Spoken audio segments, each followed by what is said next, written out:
Welcome to Fly Nubian Money, where we help you master your mindset and maximize your money.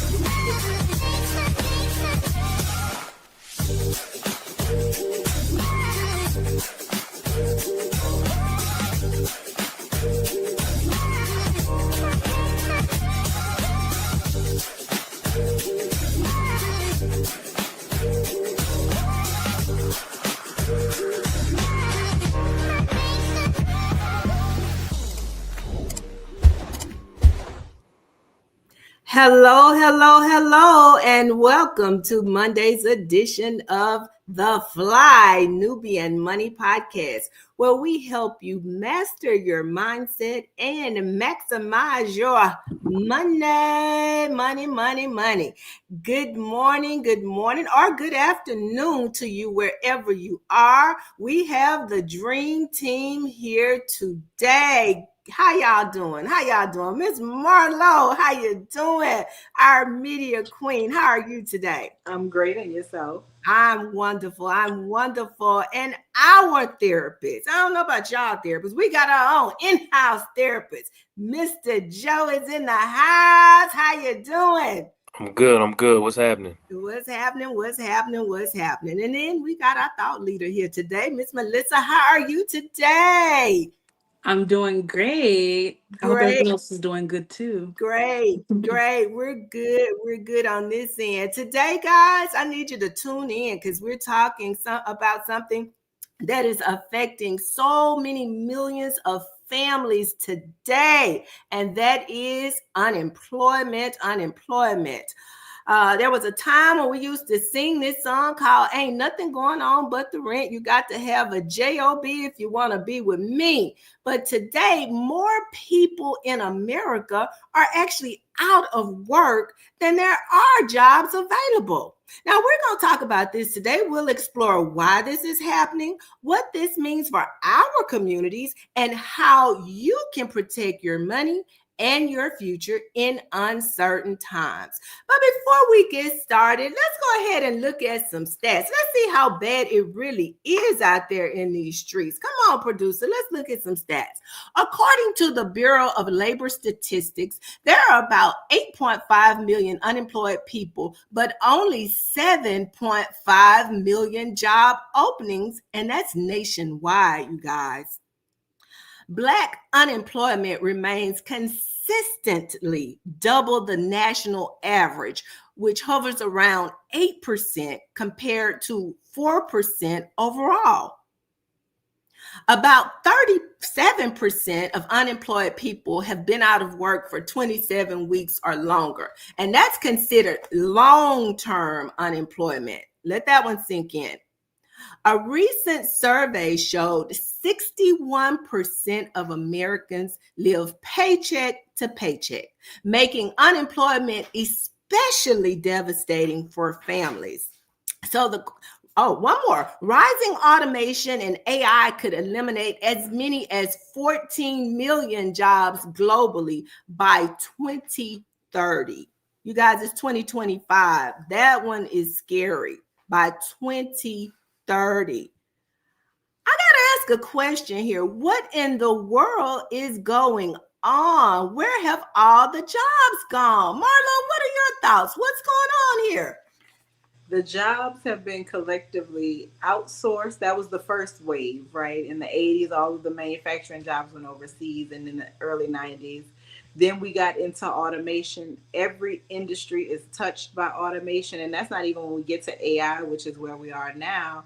And then if we compound that by the new administration and the 280,000 firings or contract outs, I don't know if they broke the contract or if they were legally broken, but the cuts that were made by Doge, it all is just compounding itself. And when people lose jobs, other people lose jobs, right? If I'm unemployed, I'm not going to eat. So that means people in the places where I used to frequent for lunch are going to get their jobs cut because there's not as much money coming into that. So, it's just a dirty old ripple wave.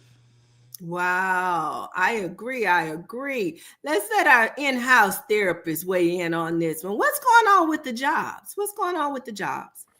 I mean, the same thing that's been going on with them for years. It's discrimination. It's historical discrimination. That's nothing new. And a lot of people are, in the labor market, and it's just a lot of inequalities, and a lot of educational inequities. Like these aren't, new things. You got housing and transportation barriers, all the things that make it difficult for a lot of people to be hired. And then the economy is what it is. So it's just a lot of stress and problems out there right now. Okay, okay. Melissa, a question for you. Do you think that we see the numbers? We just went through the stats, but do you think unemployment is actually higher than what's being reported, or does it just feel like it might be higher than what's actually being reported right now? I think it is high because there is a lot going on with AI and technology, and especially that Mhm. whole, the whole Black women losing their job and corporate America stuff. I see that as real. But it's exciting because it puts us in a position to where we're forced to build our community and circulate our dollars. So it's a little two-sided. Okay, so it can be a bad thing for some, but also it can be an opportunity for others. And it's all in how you look at it and how you respond and react to it. I got to take a moment and welcome some of our viewers into the show this morning. Good morning, Dennis Spraggins. We see you. Double A, we see you. Walterine, thank you for joining us. Lisa Jackson, Petrolia, thank you so much. Love and respect over negativity. I love it. I love it. I love it. Come on in, because we got enough negativity in this good world right now. It's interesting that you guys mentioned this, and I want to know your thoughts. So yesterday, I got up and tuned in to some of my online services, worship services, which I often do. And I kind of already knew what everybody was going to be talking about, or shall I say who everybody was going to be talking about. But that's not what we're here to talk about today. So one of the things that I found interesting, Pastor Jamal Bryant over at Newburgh gave some startling statistics about unemployment, particularly in that the number of Black women that have lost their jobs just since March, since all of the Doge downsizing, is about 340,000 people, you guys. That one just blew me away. I'm not really sure where his source comes from, but he says about 340,000 people have lost their jobs. And this is just Black women. Now, in this same time frame, over 367,000 white men have found employment somehow, some way. So I'm not suggesting, but I do want to know your thoughts. Are we being sacrificed, you guys? Marlo, what are your thoughts? I mean, are we being hung out to dry here so that we can make room for other folks? Absolutely. We were told, you can't listen, you can't make unemployment not political, right? Because things happen politically that will determine economic sways such as tariffs, right? Mm-hmm. But we were told that we as a nation were moving toward a meritocracy, and we were moving away from what they call DEI. So if there's a group of people that are being given stuff and there's a group of people that are out earning stuff, it's not hard to tell what people fall into what bunch, right? This is the old American tale that just never kind of changes. So of course we're being sacrificed so that able-bodied, willing, great American males can get into those jobs and help push forward a narrative that we had as a nation started getting away from. But we going back because we like old boyfriends and stuff. So that's it. Okay. Okay. So I'm going to throw it to Joe here. Question for you. Do you think that there are certain groups of us or among us that are being impacted by these unemployment numbers more so than others? When you say certain, you mean black people? Hey, whoever they are, call it as you see it. Yeah, of course, of course. It's like I said, all the things that I mentioned before. But I mean, it's a disparity in the labor market, and we have to accept the climate that we live in right now. This is what it is. We are in a country where this man is our president, where hate for us and about us is celebrated and pushed out to the masses, and it's going to be tough out there for black people right now. And if you don't believe that, or you're having a good time with it, God bless you. I'm happy for you. But if you're somebody that's trying to find your way, and this time it's going to be difficult because hate is above all. So there's hiring discrimination.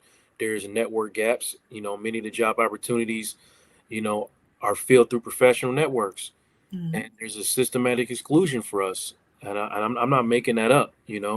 And black people are often hit harder during economic downturns, which is what we're experiencing right now, from my understanding. And if I'm wrong about that, so one of you smarter people, please let me know.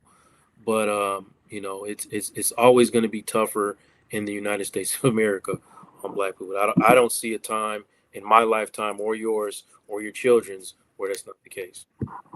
Well, I'd like to include our viewing audience in this conversation and let us know in the chat if you are being impacted by what's going on out there in this economy. Are you currently unemployed?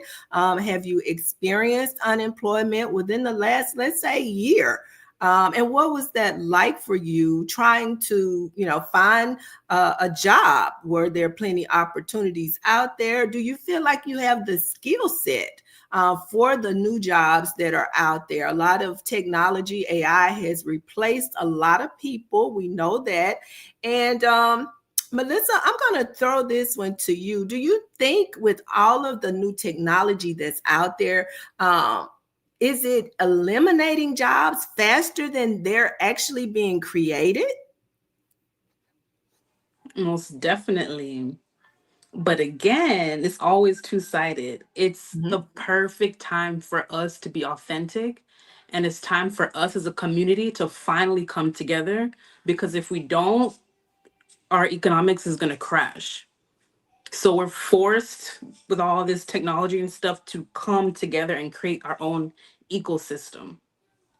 So how do we do that? What does that exactly look like? Because I do a talk show in the mornings that airs at 7 on Mondays, and we were just talking about something similar in that a lot of the radio personalities that are at the station are older people. And so they are now being challenged, being forced to use this new technology that's out there. I mean, we talked about a time when some of the quote unquote disc jockeys would roll into the radio station lugging a suitcase full of LPs or CDs. Those times are long gone. Can anybody relate to that one? But for particularly, Marlo, I'll go back to you, being a media personality yourself, being in that type of industry. How do you think this new technology is impacting, let's say, some of our more seasoned, I'll put it like that, workers? I mean, it's definitely having an impact, and I think people need to expand their learning. If that's something that everybody should be trying to learn as much as they can. Everybody should be trying to see what tools there are to help them do their jobs easier, or things that help enhance their skill set, because that's what it's really going to be about. That's going to be the competition, is who uses the tools the best. And if you can figure out how to use those tools in your personal life, then even better for you. Okay. Well, on that note, I think it's time for us to jump into our first commercial break. We'll be right. It's a good show right here. but I'm biased. If you are just tuning in, you are watching Fly Nubian Money, where we help you master your mindset and maximize your money. My name is Tiara Williams. I'm also known as Miss Black Hollywood, and I'm the proud producer of this show because it is lit. If you want to receive notifications for when we go live Monday through Friday, 1 to 2 p.m. Eastern Standard Time. All you have to do is text the word Queens to 87948. That's Queens to 87948. That's QUEENS to 87948. Also, if you want to grow your money and not blow your money, all you have to do is go to flynubianmoney.com. There's all kinds of resources, there's courses, there's free giveaways. There's just no reason to be broke in 2025. All you have to do is go to flynubianmoney.com. Obviously, you don't want to be entertained here. You want to know enough to grow. Wait, I need to put that on a shirt. You got to know to grow. Got to know to grow. So know and grow. Unemployed people that actually don't want to work. Give yourself a pat on the back because you got an excuse for the next year at least, because the U.S. now has more unemployed people than job openings for the first time since April 2021. And in 2021, we were still in the middle of a pandemic, so we are down bad right now. And if you are one of these people that actually have a job, I wouldn't be so happy either. I got some bad news for you too. Layoffs are up 39% in August to 85,979 jobs. So layoffs are going up, unemployment is going up. Things are bad, but if you are one of these people in a comfortable position, I wouldn't be too happy either. 2 in 5 U.S. workers have delayed or canceled major purchases such as homes or cars due to job security concerns. So even the people that have good jobs right now, they aren't securing themselves because of how shitty the job market is. And if you are one of these people that want to buy a house one day, housing data shows sellers now exceed buyers by over 500,000, marking the largest imbalance ever recorded in the market. If everything I just said did not alarm you that we are currently in a recession, maybe entering a Great Depression, I don't know what to tell you, but shit is hitting the fan and it is not going well for anybody. All right.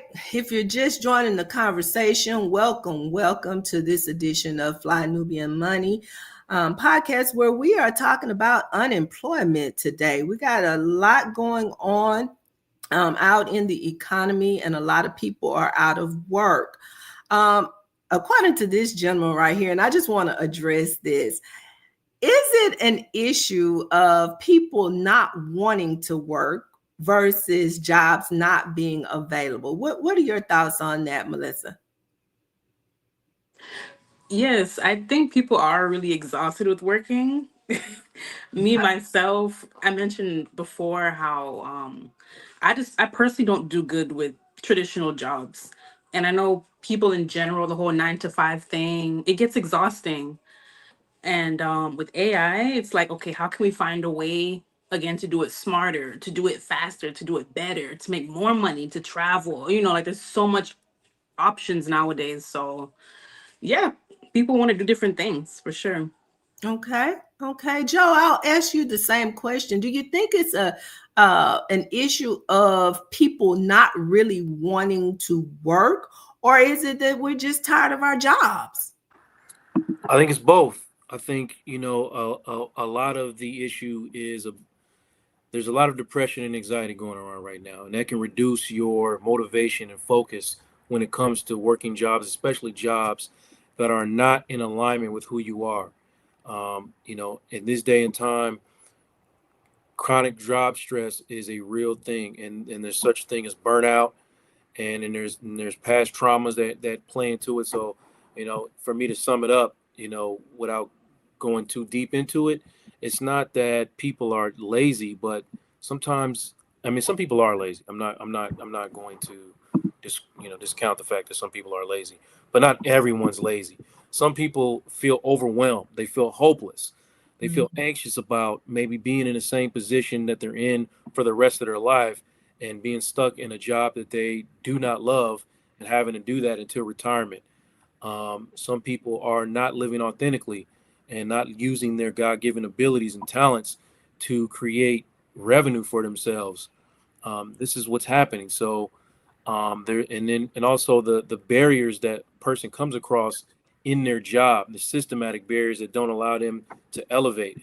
I talk to my clients all the time when they start talking to me about, oh, I'm so frustrated or stressed out because I got passed over for this position. And my first question is always, did the position they were going to give you come with putting your name on the side of the building? Because if it didn't, then what are you stressed about? You're stressed about not being able to make more money and give more of your time for somebody else's dream. And and that usually throws people for a loop. But hey, be authentic. Like, you can make income in today's world through your God-given abilities. I know that seems impossible for some people. Somebody probably in the audience saying, bro, no, I can't. But I'm telling you, you definitely can. Okay, I'm listening to the conversation and I had a flashback for a moment. I think, Marlo, you and I may have been on the show together last week, where Auntie Tab was giving people the advice to go out and get a job. Entrepreneurs that were out here hustling, trying to make that thing work, and it just wasn't working. She suggested that, perhaps you go out and look for a job. Well, what I'm hearing today is, even if you go out there looking for the job, you may not be able to find one.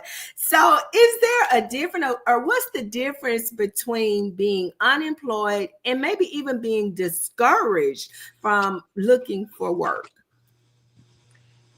I think it's really your mindset is the difference, right? The discouragement, or you feeling like, you know what, I'm out of the job market, I'm about to be creative. It really is a mindset of difference, right? It's the difference between being hopeful and being defeated.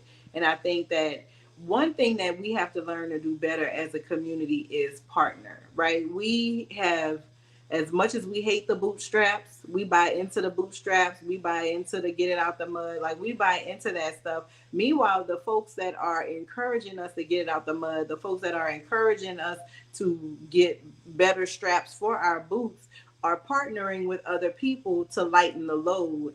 And so I think, like, obviously AI is a great partner, but people have to buy your product.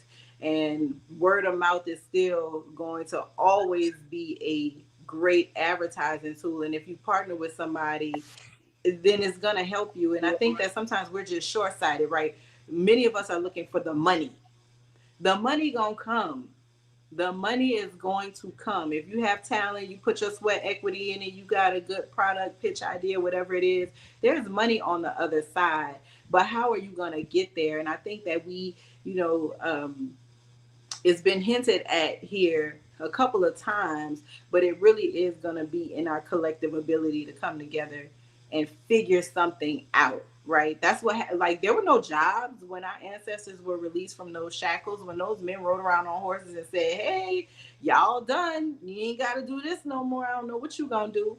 They figured it out. And I think that we have the resources and we have the capability. I don't know that we always make the best use of our time in terms of Black people coming together, right? Because that's the audience primarily that we serve. But in terms of Black people coming together to figure out how can we work collectively and collaboratively to take care of our community, because ultimately that's, like, there are people that are talking about self-preservation, and then there's people in this pod over here that are talking about individual preservation. And when they talk about self-preservation, they talk about collectively as a group. And so I think that, Joe always says we have to get on code, right? And a lot of times we're off code about the things that are necessary to perpetuate our future growth and existence and all of those things. So y'all got to come together as a group, big dog. Work together. So I have a question, and I'm going to pose this question, and we're going to go to commercial break. So that'll give our panelists time to think about this, because I want everybody to respond on this one. So I hear you say we need to come together, to work together collectively.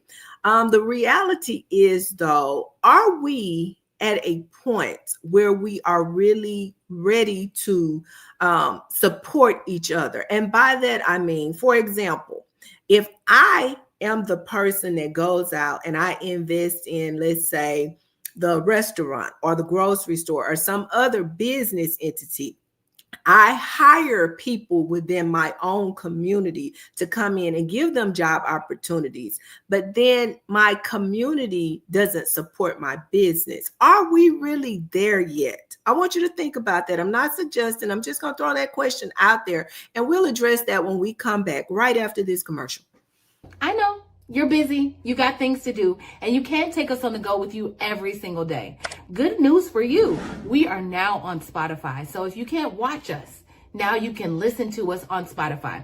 Search Fly Nubian Money and all the episodes shall appear. All you have to do is like, subscribe, leave a 5-star rating, leave some comments, tell people how you love us so that when other people come along and are looking for a great show to watch, they can find Fly Nubian Money too. One last thing, and just in case you've been sitting under a rock, Fly Nubian Money now has an investment club. We are the Fly Nubian Money Club. It's easy. All you have to do is go to flynubianmoneyclub.com, and I am committed to bringing in top experts from all industries to help you level up. They're teaching us the skills that we need to compete in this market. We often say that nobody is coming to save us, not the government, but guess what? We're coming to save us. I'm coming to save you with the Fly Nubian Money Club. So listen, all you have to do again is go to flynubianmoneyclub.com. We have a 30-day free trial set up just for you, just for those people that are struggling. Even if you ain't struggling, you ain't got to struggle. I'm coming. Okay, let me stop playing. I'll see you soon. So, do y'all know that the unemployment rate for Black women rose to over 7% in August of 2025? And do you also know only about like 20,000 jobs were created last month, August 2025? And do you also know that since COVID, that Black women business owners grew 51%? Meaning like we started more businesses in COVID than in any other point in the history of Black women entrepreneurship during the epidemic. So what the hell does all this mean? Like, what does it mean?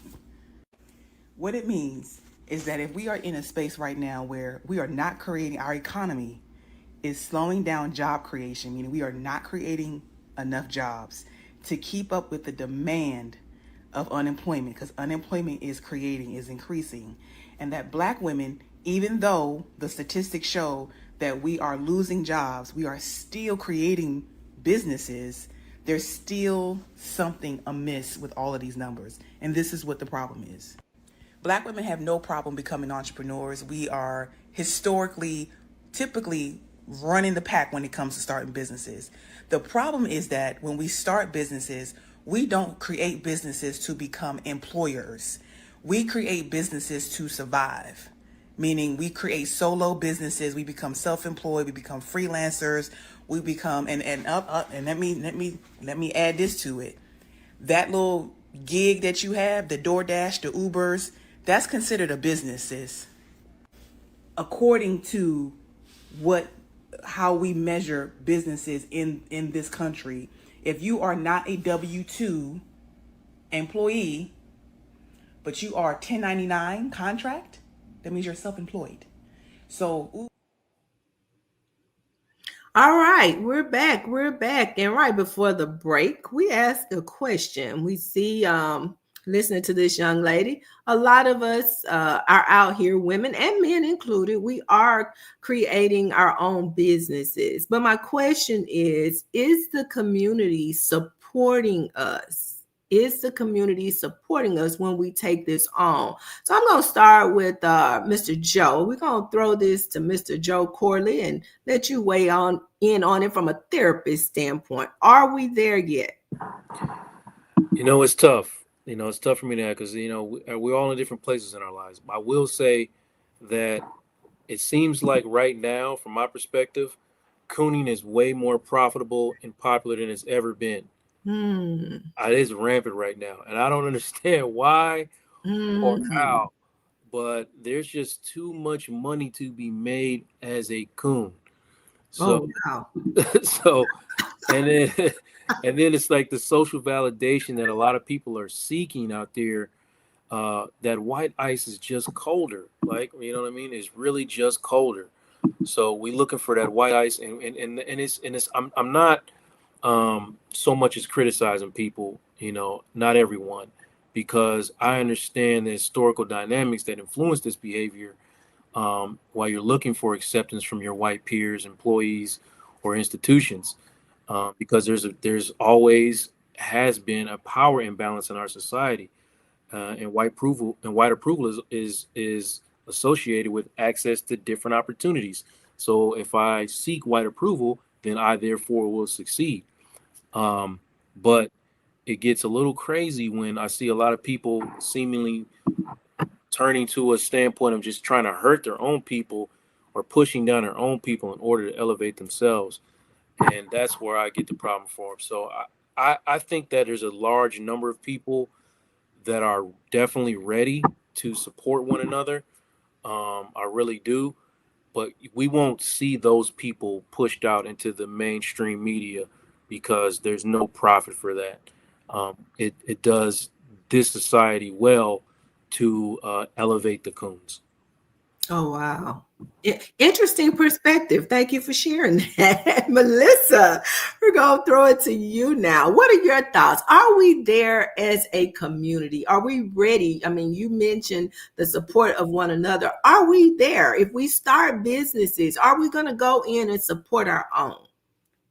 So we definitely, all of us, even the woke people in our community, we have to decolonize our minds. We really have to strip away what white supremacy did to us, kind of like what Joe just said. You know, we've been programmed, we've been turned inside out, we've been duped and just completely eradicated when it comes to our culture, our identity. We don't see the value of our community.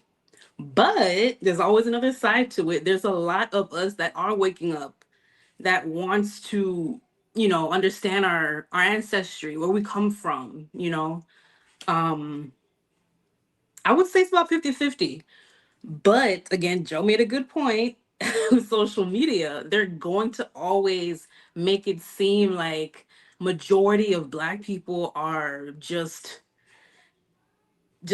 sold out, So it's kind of tricky, but we're doing it. I see a lot of us doing it. A lot of us are waking up and we're asking questions, we're thinking critically, and we don't want to be enslaved anymore, especially the younger generation. I see a lot of us wearing our natural hair, like we're really getting out of this whole thing, and even outside of the natural hair thing, because even that has its own propaganda to it too.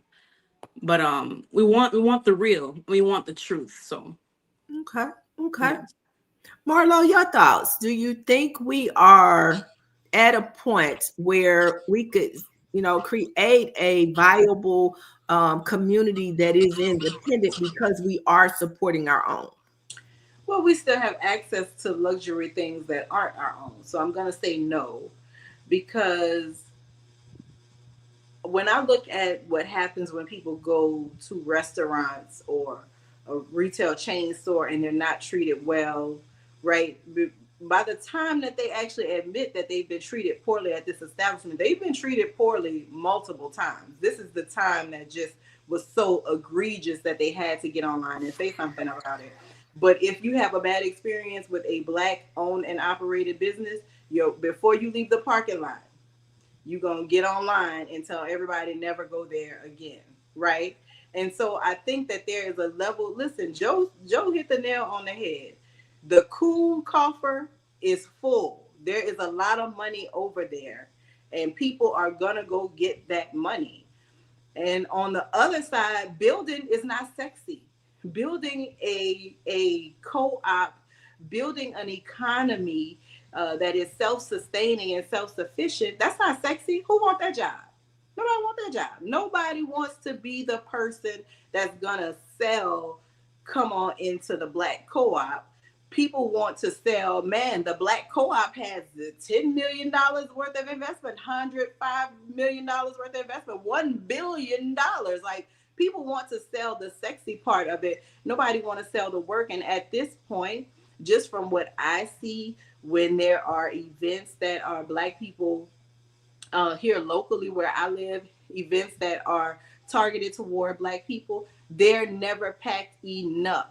But the ratchetry is always packed, and that's not Absolutely. making a judgment on people, right? But if there are Black artists that are doing work that depicts our life, that is uplifting us, and they have a show, and that show is $20 and nobody goes, but then everybody got $40 to get in the club, that tells me that there's a something going on in terms of prioritizing and what we believe in as a people. So while Melissa thinks it's about 50-50, I'm going to go ahead and say it's about 70-30 on the Coons is still kinging on that side and don't really want to do the hard work that it will take. We like to talk about Tulsa. We like to talk about Rosewood. We like to talk about Treme, all of these communities that Black people built and that were self-sustaining. But that took work. We don't talk about how long it took before the first bank got to Greenwood, right? We don't talk about that. We just talk about the bank had this many assets. We like to talk about the end, but nobody want to talk about the work. And until we get serious about the work, I'm gonna say we ain't ready.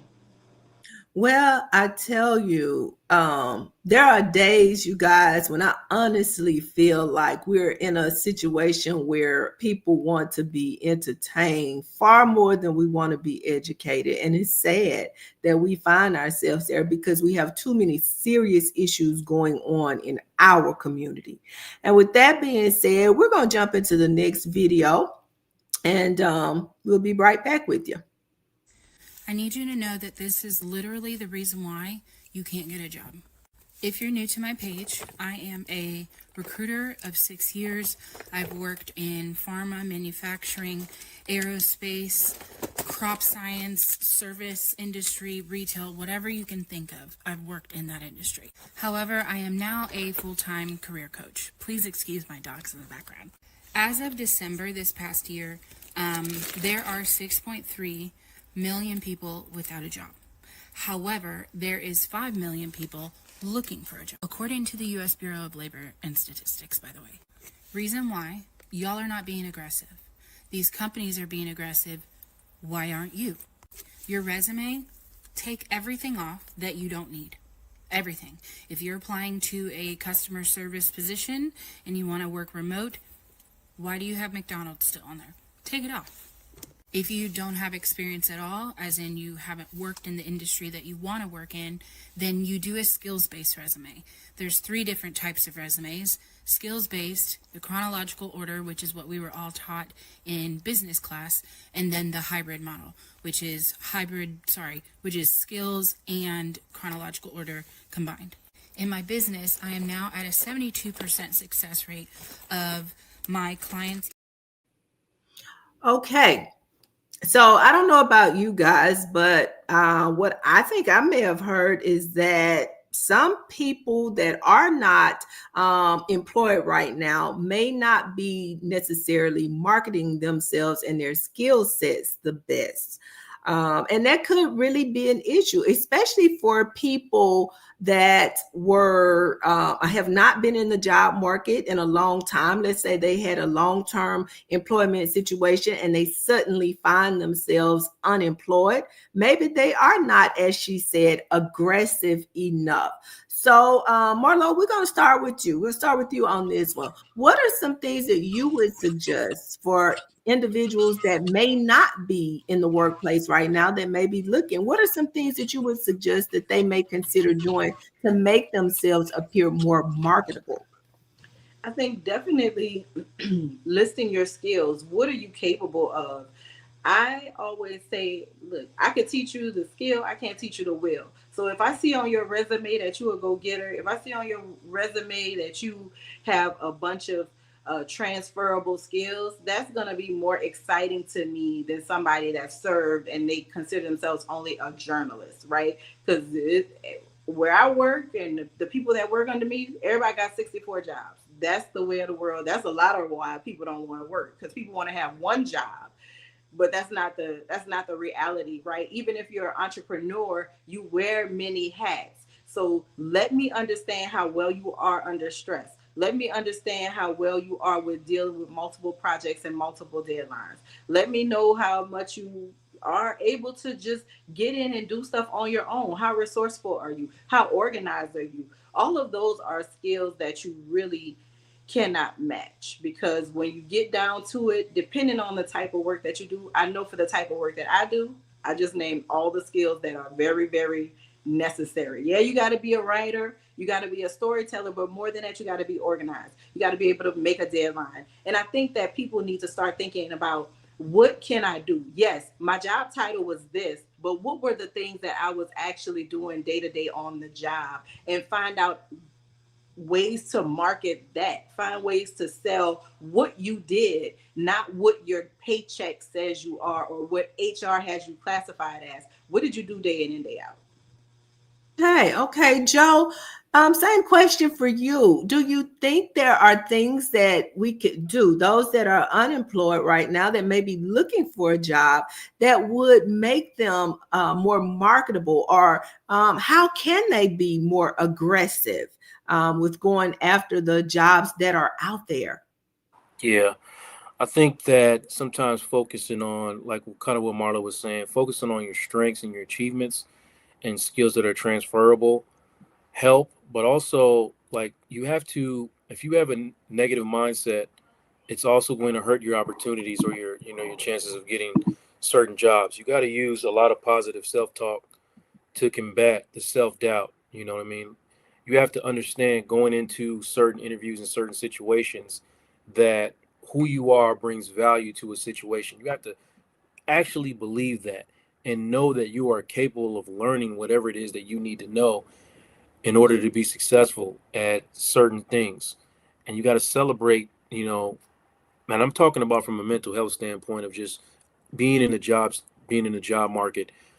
If you have just finished an application or you attended an interview, you have to celebrate those small wins, because if you don't, it could be like a really bogged down process as far as you're looking for a job. So, rejection is a normal thing, but you have to try to separate your self-worth from the rejection that you might be receiving. Because if you don't, again, these are some of the things that'll keep you not feeling upbeat or hopeful about trying to get a job, and people can sense that. We recently did some interviews here, and I could tell certain people were just cooked. You know what I mean? They were cooked, and they already kind of knew that, or felt like they weren't qualified or they weren't going to get the job if you ask them a question about something they don't know how to do. But you're not getting, again, excited about the things that you actually are skilled in. So, you know what I mean? It has to be, you have to do what you can to keep your mind in a positive space, so that when you're walking into these interviews, people can see some confidence on you. Okay. Well, we're going to stop right here just for a minute. It's not a stop, it's a pause, because we have another commercial break and we'll be right back. Are you a Black business owner looking to expand your reach? Well, has Fly Nubian Money got good news for you? We are building a Black business directory to connect you with customers who need your services. And here is the best part. It is absolutely free. Email us at info@realvirtual.net. Send us your business name. Tell us a little bit about what you do, what services you offer, your website address, and your contact information. That's it. Together, we are going to build and circulate the Black dollar. Get listed today and start connecting with people who are probably already looking for you. Unpopular opinion, but if you are currently looking for a job, you're in a way better position than somebody that is employed and has been for the last 5 to 10 years. I believe that the people who are unemployed in 2025 will be the leaders of the future of work, and here's why. Number one, you're not attached to outdated job titles or stagnant company. Most employed professionals right now are stuck reacting to change on the inside of that organization. Job seekers are in the weeds of what's happening in the job market right now, and they're looking at their skills to see how they can add value to where a lot of these industries are going, currently positioning themselves proactively. Number two, job seekers are upskilling out of urgency and intention. Professionals who are currently employed are not building skills as quickly as job seekers because they're comfortable. Job seekers, on the other hand, are more likely to be actively completing certification in AI, data analytics, project management, attending webinars, networking events, and learning new tools. They're shaping the skills that will give them a competitive advantage, and hiring managers will definitely be taking note of that. Number 3, they have the opportunity to market themselves globally, not just locally. In 2025, the job market is borderless. Companies in Canada, Germany, India, and the UAE are actively recruiting international talent with fresh perspectives and transferable skills. They're also aligning their careers with emerging trends, not just the industries that we've known to have existed before. Growing sectors like AI, cybersecurity, digital health, edtech, and aerospace are growing worldwide, and job seekers have the time to notice. They're currently building their next move around the future, not the past. And number All right. So, Melissa, question for you. I was listening to this young lady in this video, and she's convinced that the people that have the advantage may just be those that are already looking for jobs, not those that currently have jobs that may find themselves unemployed at some point. So, do you feel that that's the case? A person that's out there that's looking, is that person in a better position than someone, let's say, that's been in a job for 15, 20 years? The only reason why they're in a better position is because the discomfort of not having a job, it forces you to be better and it forces you to develop new skills. Mm-hmm. So when you do find a job, whatever you're looking for, you're capable of doing it, or you're going into something completely different, like if it's entrepreneurship or you want to work corporate or wherever, you have to develop yourself and you have to present something more than what is the standard, just to set yourself above whatever the requirements are. So I would say the pressure of not having a job, it makes you better if you can take it. That's interesting. So, Marlo, I want to throw this question to you in another form. Those that are in the workplace right now, do you think they get to a certain level or a certain point within their careers where they just become comfortable and they get stagnant in maybe their mindset, their growth? What are your thoughts? I see it every day, and I think that one, I don't know how it exists because you got to keep coming. You keep coming to this place, right? You don't want to add value, nor are you seeking any value from it.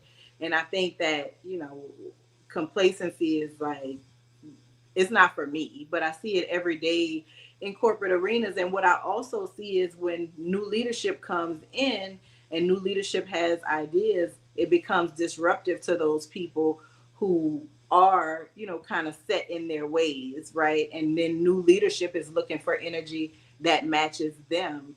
But I think that one thing and this again, because your whatever you do every day can certainly transfer into a way for you to make side money in some way if you understand what the skills are that you do every day.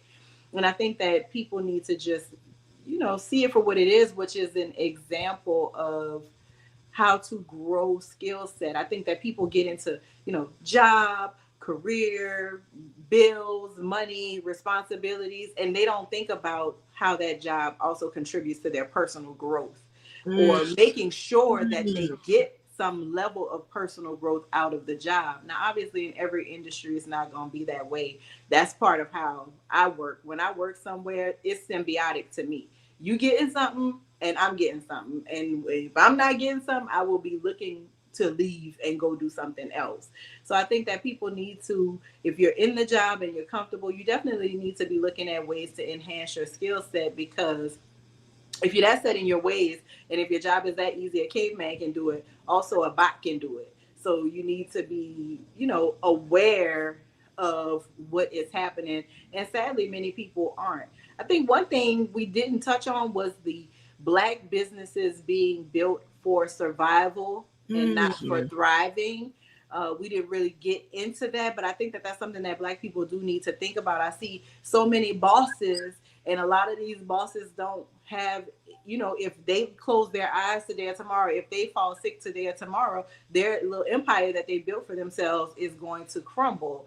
And I think that when we think of building a community, as Melissa has spoken about so many times today, we do have to think about that infrastructure. Everybody is not a boss. Sometimes your talent is better served as part of an organization. And so those are the things. What we gonna have? 64 construction companies, nobody working at the black construction companies because everybody want to be a boss of the black construction company. Mhm. Like, we really do have to think this stuff through, Right. and figure out what makes sense for each individual community, but what also makes sense for creating families that are thriving. And I think that those conversations we definitely need to be having.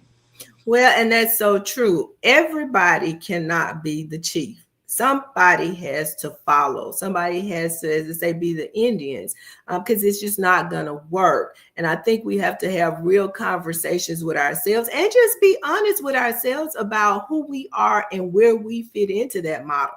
We talked about this on a couple of shows ago. Everybody is not meant for entrepreneurship, you guys. And that's something you just have to be real with yourself about. We would love to encourage you to consider that if that's you, but you got to bring some special things to the table, some stick to itness, because this is not for the weak or the faint of heart. I will tell you that. Now, there may be those in the on the live today that find yourself actually looking maybe for a job, or maybe you're just looking to be inspired. You know, what can I do? What kind of side hustles are out there that other people are doing and winning at?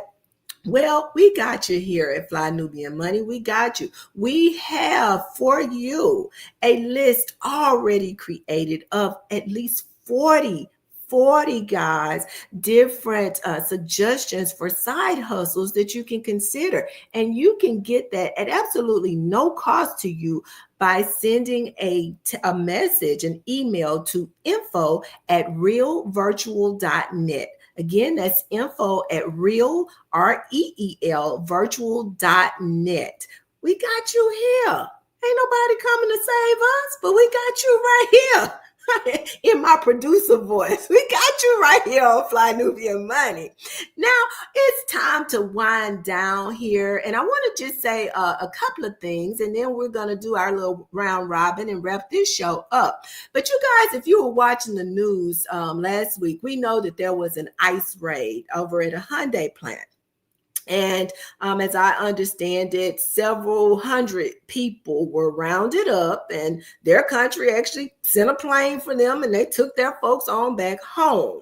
Now, as tragic as that was for them, that does also have ripple effects for the community. Because as I understand it, now the plant has made the decision that they are not going to locate there. They're going to relocate there. So in closing, for our closing thought, I want us to just talk about, we've been talking about employment and how that affects us on the personal level, but I want to make this a larger conversation, the community. How does unemployment really affect us as a community? When these plants close, when they relocate, what happens to our community? We're going to let that be our final thought. And while you are responding, when you finish with your response, if you would, go ahead and tell our audience where they can find you. I'll start with you, Melissa.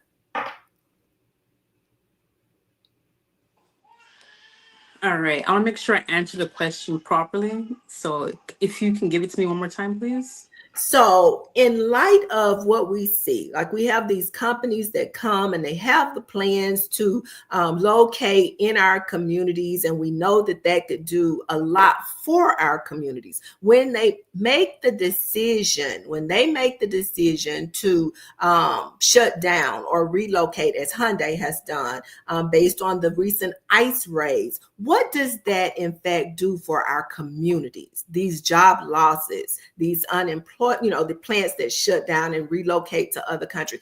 How does that impact our community?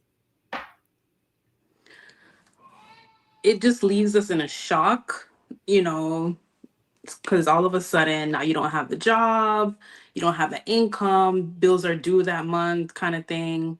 So it just leaves us in a shock. But I always resort back to the same thing where it's like us as a community, we have to stop depending on people outside of our community to make us, to give us wealth and help us to survive. It's really going to come down to what we can create in our own community. And Marlo, I want to kind of expand what she said as far as the whole construction working thing. And it's not just the construction working, it's any job and any infrastructure.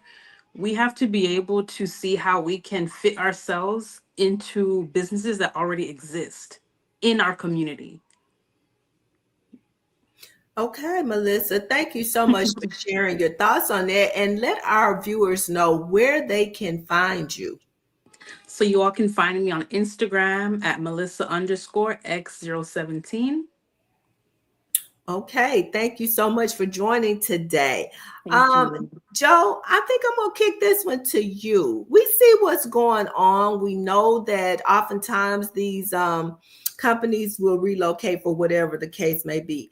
What are your thoughts on? I'm gonna do it. I want you to take a different spin.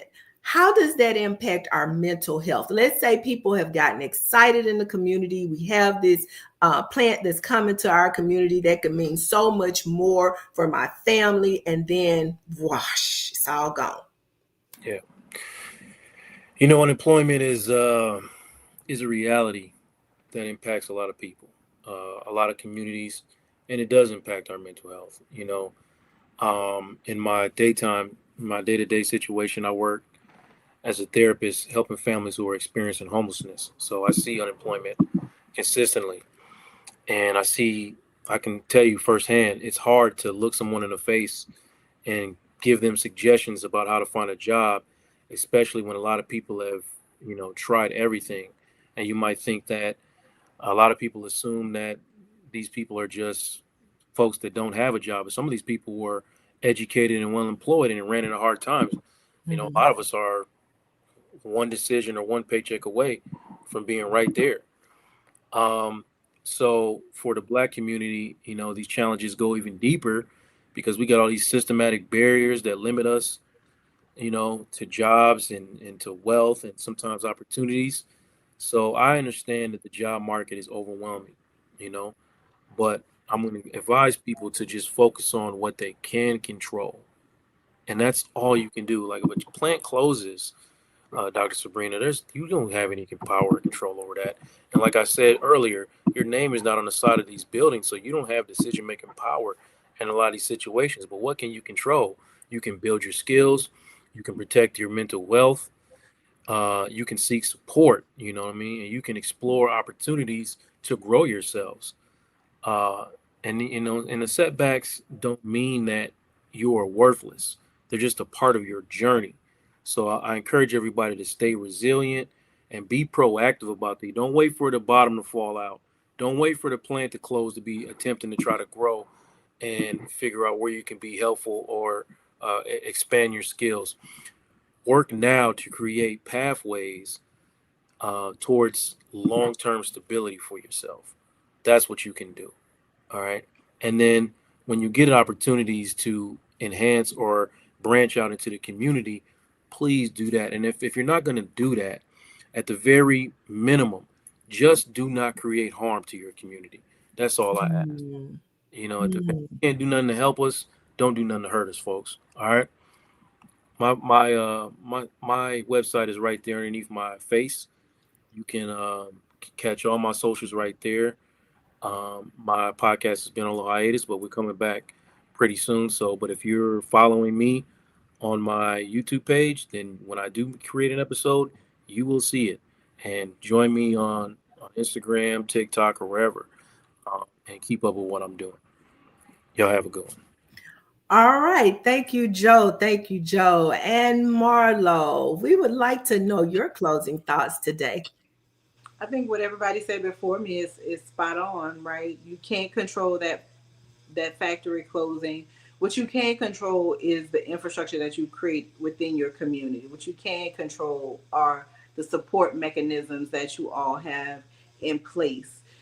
Strong, united communities won't be broken by this, right? But if we are dependent on the job, if we're dependent on the factory, if the factory is what we're looking to fuel the community, then we're always going to be in jeopardy. So I would just say, like Joe said, you cannot learn enough. Learn, enhance your skill sets, always get better, and figure out how you can take what is within you to create what you need to survive and thrive. If you have a little side hustle and you want your side hustle to potentially be able to bring in more money, you want more people to know that your side hustle exists, you want to get your side hustle in search results with big brands, the Marlo Group can help you. If you are looking to expand it, if you worried about the factory, if you worried about your good government job or whatever it is, and you have a thing on the side that's not really bubbling, give us a call, shoot us an email, and we will point you in the right direction and help you do what you need to do so that your business can sustain. All right. Thank you, Marlo. And for my closing thoughts, you guys, unemployment is tough. I've been there myself. Fortunately, I have not experienced it recently because I made a conscious effort to remove myself from the labor pool and become a business myself. Even that's tough. I say it all the time. It is tough. There are so many things that are impacted when we find ourselves unemployed. One of the things that I want to leave with you as a thought, and I think we have to start thinking about how we manage our resources when we do have them, you guys. You know, there is this such thing as making sure that we are stewarding our resources in such a way that should we find ourselves unemployed, that we do have something to fall back on. Now, I know there may be some of you may say, well, Dr. Williams, that's easier said than done, because there are situations when you may not even have time. Take, for example, my child who was just getting started in the workforce during the pandemic, sold his first car, did such a good job that the people he sold the car to gave him a tip. He sold them a car, they gave him a tip. So when you experience things like that early on, that can be devastating. These things that happen within the economy, a lot of times, we've said it on this show today, they are far beyond our control sometimes. But for others of us that have been in the workplace for long periods of time, I want to encourage us to really, really get serious about how we are stewarding the resources that we do have, so that when we find, or should we find ourselves unemployed, we do have something to sustain us, because unemployment affects our mental health. It can even affect our physical health, you guys, certainly our relationships. So this is a very, very serious thing. And I want to encourage you to do your part, that which you can do. There are some things we cannot control. We can't control whether the plant relocates to another country. We can't control whether it shuts down. And in some instances, we can't control whether they lay us off or not. But what we can do is make some conscious choices and some better decisions about how we manage those resources that we have when we are in a position to earn. With that being said, I am Dr. Sabrina Edmond Williams, educator, author, and investor. Opening minds and closing contracts. I am so noted, and I am so excited and delighted to be your host today here on the Fly Nubian Money podcast. I want to thank each and every one of you for joining us and tuning in today. Unemployment isn't just a statistics, you guys. It's a reality for millions of families, especially in our communities. But I want you to remember something. You are not powerless. No, you are not. You are not powerless. Take this time.